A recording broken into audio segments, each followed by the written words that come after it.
teorinya seperti sama Sabrang tadi.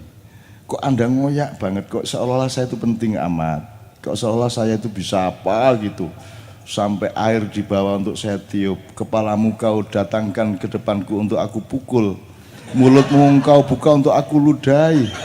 Coba sampai segitu loh Mas, dan itu tidak terbatas jamaah Amaiyah, itu semuanya, semua etnis, mau semua pemeluk agama. Tadi siang aja saya ketemu orang Kristen, orang Katolik, 2 keluarga. Cak, saya Katolik tapi jamaah Amaiyah loh Cak. Ngoyak itu dia. Saya Kristen Cak, tetapi saya sangat setuju itu dengan khutbah-khutbah. Kalau mereka kan bilangnya khutbah-khutbah itu. Tiap hari saya ketemu dengan orang-orang yang oke, saya anggap itu, saya menerima sebagai cinta mereka kepada saya, tapi saya ada khawatir ada muatan mitologi, ada muatan yang merupakan khayal-khayal dan prasangka-prasangka. Kalau Madura kan lebih terang-terangan, jadi kalau minta foto ke saya itu macam-macam bentuknya Mas. Ada yang gelibet gitu ya, nggak berani gitu, nanti bilang sama Gandhi kayak sama Gajah sama siapa. Terus ada yang langsung Cak foto ya Cak gitu, nyun sewu ya, ya. Nek mau Madura gak Mas? Aku ketemu Madura di airport, dia datang, dia nempel saya sambil gini, selfie. Saya sedang heran gini, ini saya harus bereaksi apa? Terus dia ngomong, barang bukti Cak.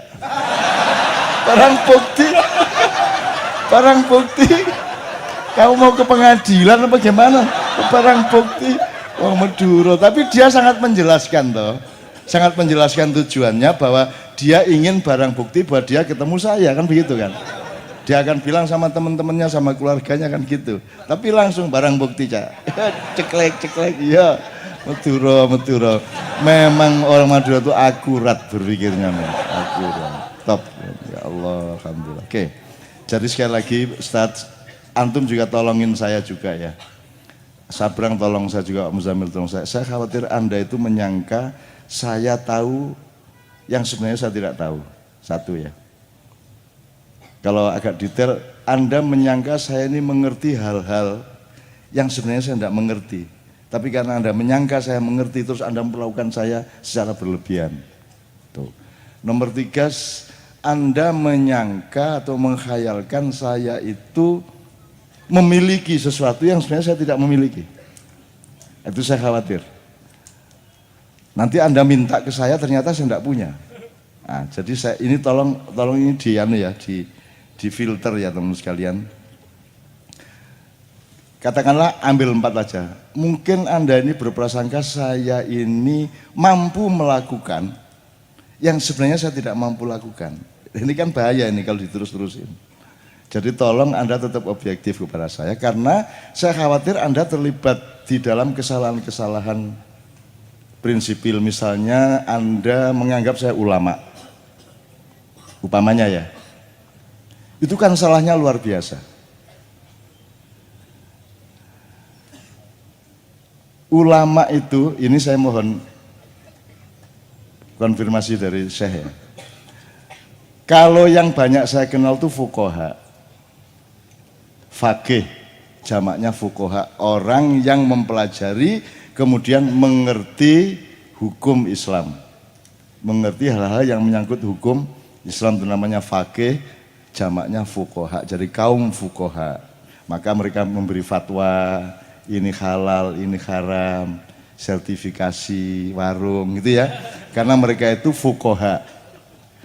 Kalau ulama, sangat tidak mencukupi hanya dengan kemampuan seorang faqih atau fuqaha. Karena kalau fuqaha jelas itu urusan tafakuh tentang sesuatu hal, iki salah, iki bener, ini halal, ini haram, ini makruh.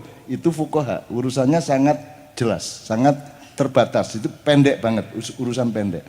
Tapi kalau ulama, dari kata alima ya'lamu ilman wa huwa alimun, terus jamaknya ulama. Di situ tidak ada penjelasan objeknya Pak Muzamil.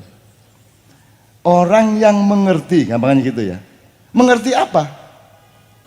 Tidak ada definisinya. Orang yang mengerti.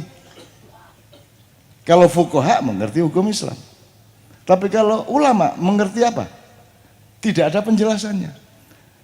Satu-satunya bahan adalah para ulama itu warasatul anbiya. Mereka adalah pewaris Rasulullah, waris Nabi. Nah, maka kita bisa bercermin atau mengacu kepada kalau Nabi ngerti apa. Kan gitu. Kalau Nabi dulu ngerti apa, supaya kita bisa belajar tentang al-alim, al-ulama ini. Nah, sekarang saya tanya sama Anda. Kalau Nabi itu ekspertasinya apa? Profesinya apa? Apa?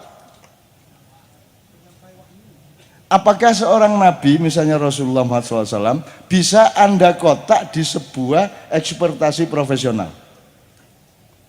Terus Anda kasih dia identitas, oh dia negarawan, oh dia politisi, oh dia jenderal, panglima perang, oh dia... Bisa nggak? Dan apa yang paling dimengerti oleh Rasulullah, sehingga beliau adalah penghulunya para ulama, induknya para ulama, apa yang paling dimengerti oleh Rasulullah? Jadi tidak bisa Anda mendekati definisi ulama yang mengacu kepada Rasulullah dengan terminologi dan metodologi ilmu-ilmu modern. Bagaimana caranya? Nggak usah Rasulullah, Kiai Kanjeng aja bingung kok Anda. Kiai Kanjeng iki grup apa toh? Keroncong ya ora ning iya. Blues ora ning iya, campur sari ora ning iya, qasidah ya ora ya iya. Selawat ya ora ya ora, kadang jazz sidik-sidik ya iya ning ya ora. Kan tidak jelas. Wong Kiai Kanjeng aja tidak jelas ekspertasinya. Itu loh. Termasuk saya sebagai anggota Kiai Kanjeng juga tidak punya kejelasan seperti itu. Jadi sekarang pertanyaannya kembali, kalau gitu ulama itu ngerti apa supaya dia menjadi ulama atau menjadi disebut ulama? Kalau acuannya adalah Rasulullah, maka apa yang paling dimengerti oleh Rasulullah? Apa yang paling dimengerti oleh Rasulullah? Anda boleh bilang keseluruhan, kafah. Kalau agak spesifik apa Mas?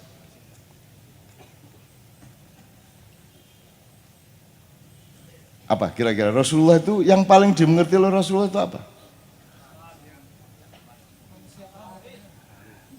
Kemanusiaan. Kita cari terus ya. Ini bukan saya ngajarin Anda dan sudah tahu loh. Saya ini nyari juga. Berarti kemanusiaan. Rasul itu faham manusia, hatinya, ya tak? Kecenderungannya, kebutuhannya, jangka pendek, jangka panjangnya. Disarankan saya kalau ngimami jangan panjang-panjang karena siapa tahu makmummu ada yang sudah tua. Sampai dipikir seperti itu. Pak Muzamil bahkan Ustaz bilang Rasulullah itu selalu memberi kelonggaran kepada manusia. Selalu longgar, dia menggampangkan. Bikin supaya orang itu mudah, itu Rasulullah. Dia bilang sallu kama ra'aitumuni usolli. Bayangkan kalau kalimatnya sallu kama usolli. Diperlukan penelitian yang luar biasa untuk supaya sholat musah, karena harus persis seperti Rasulullah. Modar gue. Untung Rasulullah ngomongnya ndak sallu kama usolli, tapi sallu kama ra'aitumuni usolli. Sembayang sak rohmu delok aku sembayang. Setahu kamu aja. Kama ra'aitumuni. Lu enak tuh Mas. Sampai di Lombok ada sholat waktu tilu. Sholat setahun cuma 3 macam, 1 Jumatan, 1 Idul Fitri, 1 Idul Adha. Anda enggak usah ngeklaim benar apa salah ya. Karena Allah yang mengerti inna akramakum indallahi atqakum. Yang dinilai Allah itu bukan jumlah sholatnya tapi atqakum. Dan di situ tidak disebut indanas. Tidak ada inna akramakum indannasi atqakum, karena manusia tidak punya kemampuan dan alat apapun untuk mengukur takwa sesamanya. Maka Allah mengatakan inna akramakum indallah. Ini Allah punya urusan, Allah punya perkara, Allah punya otoritas, Allah punya kemampuan. Kalian dan aku tidak punya kemampuan. Jadi jangan sok menilai-nilai orang. Betul enggak? Karena kalimatnya inna akramakum indallah, bukan indakum, bukan indandasmu, indaraimu. nyenengke ya, nyenengke. Angel kowe golek dosen indah-indah semune ya. Ya, tapi kan lumayan gitu ya. Jelas ya Mas ya. Mau kita amati setiap kata itu dengan jeli, dengan teliti, ya. Coba kembali. Sallu kama ra'aitumuni itu sangat longgar banget jadinya. Loh kalau kamu dulu hidupnya bareng Rasulullah tinggal dititeni, oh ngene ya. Ngene ya. Kalau ada video langsung di videoin itu ya. Udah setelah itu ditransfer sampai sekarang. Copy paste, forward gitu ya. Ya karena waktu itu belum ada. Sekian banyak orang menyaksikan sholatnya Rasulullah, kadang-kadang ada bedanya ketika rukuk begini, ketika tumak ninah begitu, ada sedikit bedanya dan semuanya benar Rasulullah memang begitu. Kan misalnya begini, Allahu Akbar kan tidak terus diukur berapa sentimeter dari pundak, ya orang. Ya nek kuno kan bawa garisan aja di sini cek gitu. Ya kadang-kadang kalau sedang semangat Allah gitu ya. Kadang-kadang sampai ke telinga set. Kadang-kadang Allahu Akbar. Ya enggak apa-apa wong yang urusan utama adalah inna akramakum indallahi atqakum kok. Kan begitu. Jadi ada yang nyentuh ujung telinga jempolnya, ada yang kalau tahiyat itu pokoknya menciptakan hari tahun kelahiran saya 53, ini 3, ini 5 kan gitu. Maka itulah sebabnya saya dilahirkan tahun 53. Mulai tak aku dewe baba. Bangga-bangga aku dewe, dak-dakku dewe gitu. Itu ya. Bayangin murahnya lah. Makanya sekarang dari soal Rasulullah itu selalu bikin longgar orang. Kalau ingin kamu disebut punya unsur ulama ya kamu melonggarkan orang. Kamu jangan mempersulit orang. Begitu kamu memberi kelonggaran kepada orang, berarti kamu punya anasir ulama pada dirimu, betul enggak? Nah, kalau ulama benar berarti punya kelengkapan mengacu kepada kelengkapannya Rasulullah. Hati-hati, salah ngaku salah, betul enggak? Itu Rasulullah. Kayak apa? Inna akramakum apa itu? Antum a'lamu bi umuri dunyakum kan Rasulullah ngaku salah. Waduh iya saya yang salah itu. Saya kan tidak mengatakan bahwa kurma itu tidak perlu dikawinkan. Saya mengatakan saya pikir nggak perlu dikawinkan. Terus kalian dengarnya jangan dikawinkan. Akhirnya kurmanya tidak dikawinkan. Akhirnya gagal panen. Sehingga Rasulullah mengatakan antum a'lamu bi umuri dunyakum. Nah sekarang kalau Anda ditanya mengenai capres dan cawapres kan jawabannya sederhana. Antum a'lamu bi umuri dunyakum. Sudah selesai masalah gitu loh. Oke. Nah jadi Anda jangan sebut saya ulama, karena kalau ulama punya kelengkapan seperti itu. Malu saya kalau saya ternyata jauh dari kelengkapan ulama. Gitu loh. Saya khawatir Anda menyangka saya ustadz, ulama, apalagi nanti dipakai untuk menilai saya. Ustadz kok ngunu gitu. Loh niku senes ustadz niku Mbah Nun.